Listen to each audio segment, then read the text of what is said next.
তার সামনে আলোচনা করার জন্য বড় ব্যক্তি আছে। আমাদের যে যুবকরা এই দেশে সর্বোচ্চ ত্যাগ প্রাণ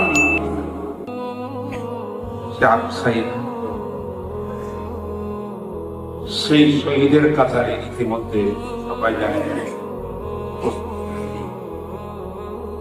এমন এক যুবক, আমি তার কখনো শুনতাম, চিন্তা মনে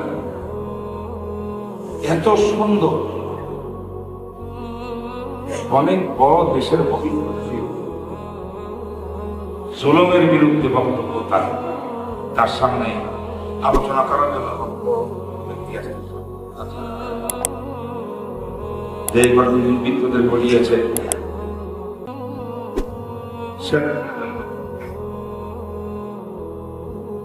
শাহাদতের শরবত পান করেছে।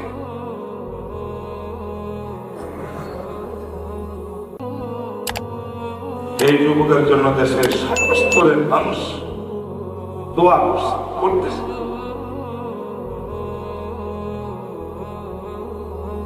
আল্লাহ তাআলা যেন তার শাহাদতকে কবুল করেন। আল্লাহ শান অনুযায়ী যেন আল্লাহ পাক তাকে মান দান করেন।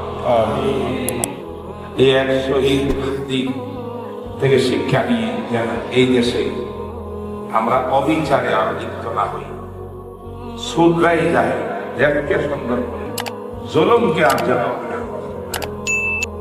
আজকে আমার বিশেষ দোয়া করবো হাতের জন্য।